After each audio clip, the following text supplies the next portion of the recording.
For years, the low mechanical drone of a Russian Shahed meant one thing: impending civilian slaughter. But the airspace over Ukraine has fundamentally changed. The predator has become the prey. Deep in the night sky, a $50,000 piece of Kremlin hardware is cruising toward a power grid. Suddenly it is vaporized, not by a $1 million Patriot missile, but by a silent, hyper-agile kinetic interceptor striking from out of nowhere. Something is systematically hunting Vladimir Putin's drone swarms, achieving a localized kill rate of up to 95%.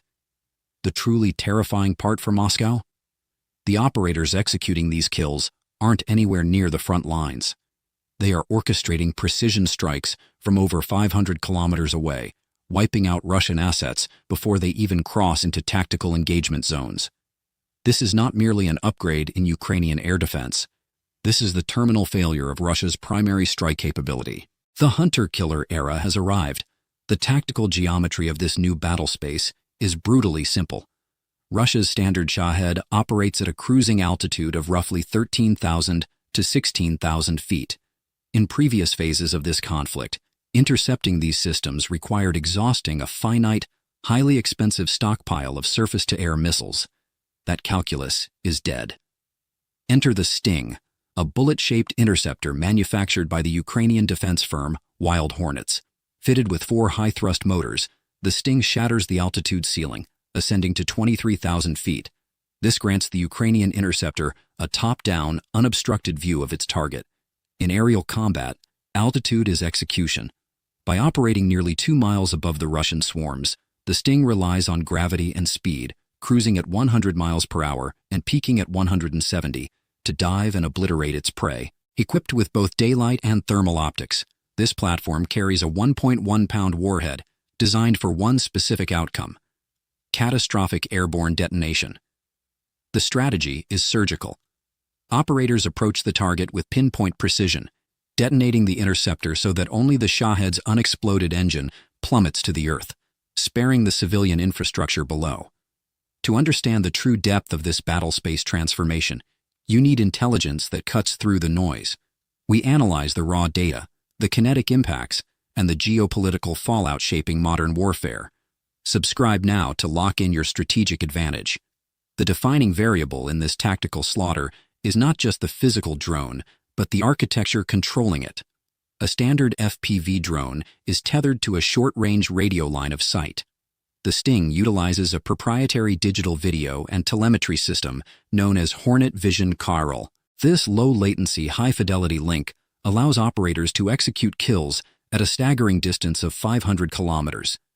In April 2026, a Ukrainian pilot designated Hulk, part of the elite Bulava drone unit, made history. Sitting in a fortified, safe location hundreds of miles from the engagement zone, Hulk successfully tracked and eliminated 2 Russian Shaheds. This is a psychological nightmare for the Russian Ministry of Defense. There is no forward command center to bomb, no localized drone team to target with artillery. The operators are ghosts. Hulk's unit alone, operational since late 2025, has logged approximately 200 aerial kills, including 184 Shaheds. On a single day, they executed 20 Russian drones, 17 of them within a devastating 90-minute window. They are not just defending the sky, they are saturating it. They are establishing an invisible, impenetrable dome where Ukrainian operators deploy a decentralized swarm to monitor, track, and execute threats in real time, launching in just 30 seconds. They are even running down the fastest assets in the Russian inventory. The Bulava crew has already confirmed the interception of a jet-powered Shahed variant, a system capable of hitting speeds up to 370 miles per hour. The Russian military engineered a faster, more expensive weapon, only to watch it get swatted from the sky by a high-altitude predator. But tactical superiority is only the first phase of this operation. The true devastation facing Moscow isn't happening in the clouds. It is happening on the Kremlin's bleeding balance sheet. War is, at its fundamental core, a brutal equation of mathematics and logistics. For the past 2 years, the calculus of the air war heavily favored Moscow. The Kremlin's strategy was built on a simple, ruthless premise: saturation. By churning out Shahed strike drones, each carrying a price tag of between $20,000 and $50,000. Vladimir Putin intended to bleed Ukraine's air defenses dry. It was a strategy of economic attrition, designed to force Kyiv into a catastrophic operational dilemma: either allow critical substations and civilian logistics hubs to burn, or intercept cheap drones with million-dollar surface-to-air missiles. For a time, intelligence analysts feared this blunt force trauma would ultimately shatter Ukraine's defensive network, forcing them to exhaust limited, highly valuable stockpiles of high-end interceptors just to survive. But warfare is evolutionary, and the battlespace environment has violently rejected the Russian mutation. The financial equation has inverted. The true devastation of the Ukrainian interceptor network is not measured merely in downed airframes, but in the catastrophic hemorrhage of Russian capital. When a Shahed detonates harmlessly in the upper atmosphere, it represents tens of thousands of dollars of Kremlin cash instantaneously vaporized into ash. Consider the sheer scale and aggressive pricing of the localized manufacturing apparatus now deployed against Russian lines. Enter the P-1 Sun, a kinetic interceptor manufactured by a Ukrainian firm known as Skyfall. Bearing a distinctive bullet-like aerodynamic profile, this platform cruises at 185 miles per hour, capable of sprinting up to 280 miles per hour to run down virtually any unmanned threat in the Russian arsenal. But its true lethality lies in its unit economics. The P-1 Sun is produced for exactly $1,000 per unit. Skyfall claims an industrial capacity to manufacture up to 50,000 of these interceptors every single month. This is where the Russian strategic doctrine begins to fracture. Moscow is throwing $50,000 assets against a $1,000 countermeasure. In the ruthless, unforgiving calculus of war, this is an unrecoverable asymmetry. And Skyfall is not an isolated anomaly. The Ukrainian industrial base has dispersed, localized, and multiplied. WIY Drones is actively deploying the Strela, a rocket-type air defense interceptor. Capable of soaring at 220 miles per hour with a range of 17 miles, the Strela carries a 1.1-pound payload tailored for airborne execution. It rolls off the assembly line at an average unit price of just $2,300. This isn't a theoretical capability drawn up on a whiteboard. It is mass-produced slaughter. WIY Drones is currently churning out 100 Strela units every single day. To understand the macroeconomic implications of this production rate, we must look at the broader geopolitical picture. Assessments aligned with the rigorous financial tracking of Chatham House reveal a terminal trajectory for the Russian defense budget in this sector. The Kremlin has poured vast, irreplaceable funds into drone production facilities, betting everything on the Shahed as its final tool of strategic force projection. With their tank fleets decimated by mines and kamikaze UAVs, their armored columns proving utterly incapable of penetrating fortified Ukrainian frontline positions, and their infantry reduced to suicidal, untrained assault squads of 15 to 20 men with zero tactical impact, drones are the absolute last roll of the dice for Russian commanders. They are betting the house on an asset that is now being systematically dismantled at a 95% discount.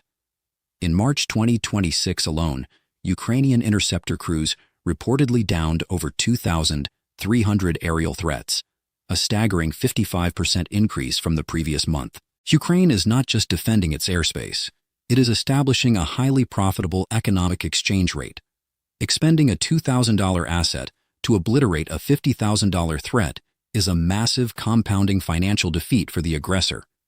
This is a systemic burn rate that a sanctioned, increasingly isolated Russian economy simply cannot sustain. Putin's war machine is bleeding capital into the sky, receiving absolutely zero strategic return on investment. The Kremlin has essentially constructed a multi-billion-dollar drone pipeline that empties directly into a Ukrainian meat grinder. But this financial slaughter is only possible because of a fundamental shift in how the interceptors actually operate. The cheap hardware is merely the shell. The true horror waiting for Russian forces in the dark is the invisible intelligence driving it. For over a decade, Russian military doctrine has leaned heavily on a single asymmetric advantage: electronic warfare. The Kremlin built a localized fortress of GPS jamming and signal degradation, a sprawling invisible net designed to blind incoming threats and sever the communication links of enemy drones.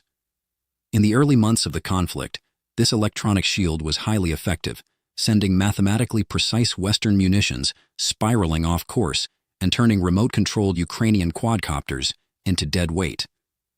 But that era is effectively over. According to intelligence frameworks mirroring analysis from the Financial Times, the Russian electronic fortress has been rendered fundamentally obsolete by a terrifying new paradigm in automated lethality, the decentralized kill web. We are no longer talking about simple remote-controlled airplanes. We are witnessing the birth of an ecosystem of autonomous execution. When you remove a human from the final kill chain, you remove latency, you remove hesitation, and critically, you remove the need for a continuous jammable radio link. You cannot jam a camera that already knows what it is looking at. You cannot disrupt a silicon brain that has already decided you are going to die. Enter the 0 of 8, an interceptor engineered by a Ukrainian collective known as the Fourth Law. This platform fundamentally rewrites the physics of the engagement zone. Unlike traditional fixed-wing platforms that require runways or catapults, the 0 of 8 launches vertically from concealed, austere environments. Once airborne, it seamlessly transitions into a horizontal cruise profile, essentially mimicking a quadrotor in forward flight, and begins hunting at maximum speeds of 202 miles per hour. But its kinetic speed is secondary to its onboard intelligence. The 0 of 8 harnesses advanced AI technology to independently identify and lock onto the thermal signatures of incoming Shaheds. It operates with terrifying autonomy. It does not require manual pilot correction or external GPS coordinates to finish the job. Guided by its thermal optics and armed with a small but devastating warhead, it calculates the intercept vector and simply sends the Russian asset spiraling out of the sky. This capability is a strategic nightmare in isolation, but it is catastrophic when deployed as a layered, multi-platform swarm. For targets that require a heavier, more punishing kinetic impact, the kill web deploys the Octopus. A joint architectural effort by Ukrspec Systems and Project Octopus, this interceptor represents the heavy-hitting tier of the automated defense network. The Octopus carries a massive 2.6-pound payload, significantly larger than standard kinetic requirements, operating within an 18.5-mile combat radius and striking at 185 miles per hour. What makes the Octopus truly lethal is its semi-autonomous kill chain.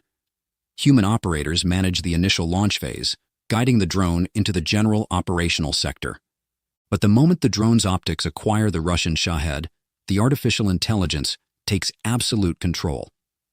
Utilizing advanced machine image recognition and automatic terminal guidance, the AI executes the final attack run with flawless, unjammable precision. The Russian operators miles away don't even know they are being hunted until their telemetry screens suddenly go permanently black. Even platforms that don't rely fully on AI terminal guidance have evolved to bypass Russian countermeasures. The latest iteration of the Strela interceptor has entirely stripped out its reliance on easily jammed GPS architecture, opting instead for an advanced, highly resilient communication system that ignores Russian electronic warfare completely. The global impact of this technological leap cannot be overstated. Every major military power on Earth, from Washington to Beijing, is watching the skies over Kiev and realizing that 20th-century air defense doctrine is dead. Multi-million-dollar radar installations and heavy surface-to-air missiles are no longer the apex predators. They are sitting ducks, economically unviable against mass-produced swarms. The future of warfare belongs to distributed networks of cheap, autonomous silicon that hunt in the dark. The Russian military is simply the first to experience this new reality, and they are paying for the lesson in blood and burning wreckage. But as devastating as these individual platforms are, they are ultimately just the tip of the spear. A localized kill web can protect a city. To protect a nation and to permanently break the back of the Russian air campaign requires something much more terrifying than a few agile startups. It requires the awakening of an industrial juggernaut. What we are witnessing in Eastern Europe is not merely a tactical adaptation.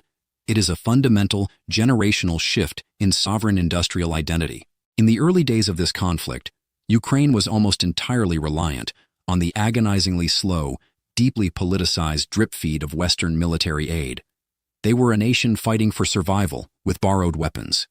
Today, according to frameworks analyzed by naval intelligence, they have violently transformed into an indigenous, asymmetric defense juggernaut. The Ukrainian domestic defense apparatus has metastasized from a handful of state-run factories into a sprawling, decentralized network comprising several thousand independent companies, with hundreds of them locked in a ruthless, hyper-competitive race to evolve new autonomous technologies. This is the nightmare scenario for any legacy military power. Russia is no longer fighting a proxy. It is fighting a Silicon Valley of lethal innovation that is actively stress-testing weapons in real time. The apex predator born from this industrial forge was unveiled in March of 2026 by the Ukrainian Ministry of Defense, the Jedi Shahed Hunter. This platform is the culmination of every hard-learned lesson from the past 3 years of airspace denial.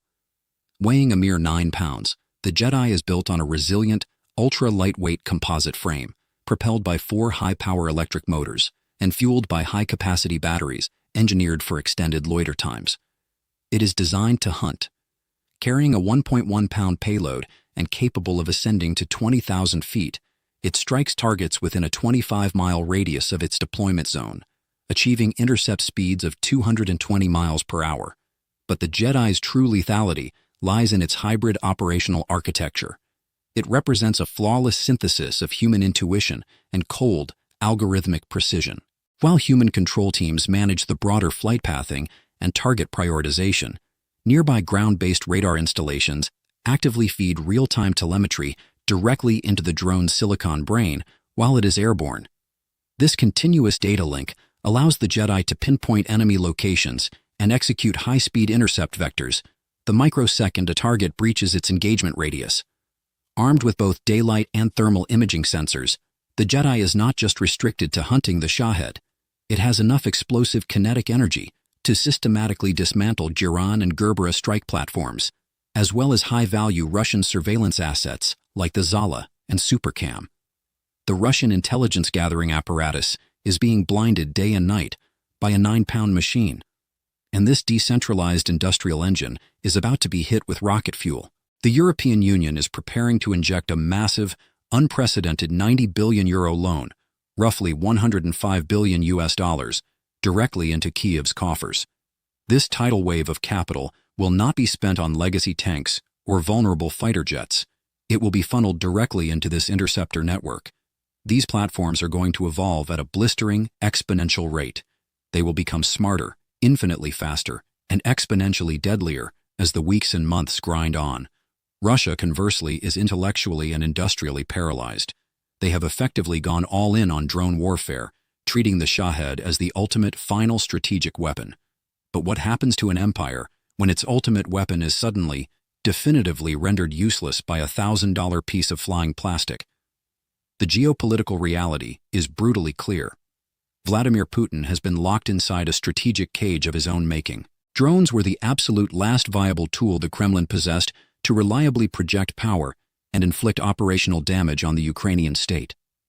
Their legacy armored columns are a burning memory, with literally thousands of tanks obliterated by localized minefields, anti-tank rockets, and kamikaze unmanned aerial vehicles.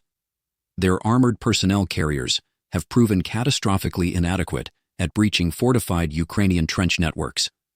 This leaves the Russian military apparatus entirely dependent on what are effectively suicidal meat assaults, squads of 15 to 20 untrained, ill-equipped recruits thrown into the meat grinder with zero tactical support and zero probability of operational success. Without the asymmetric terror of the Shahed swarm to shatter civilian infrastructure and distract Ukrainian logistics, the Russian front lines will rapidly stagnate and rot.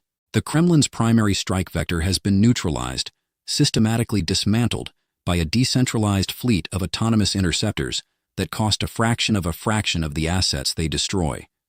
As this kill web expands and completely nullifies the Russian drone threat, Ukraine is quietly identifying the gaping structural vulnerabilities across the Russian defensive lines, preparing to exploit a crippled blind enemy and physically reclaim its sovereign territory.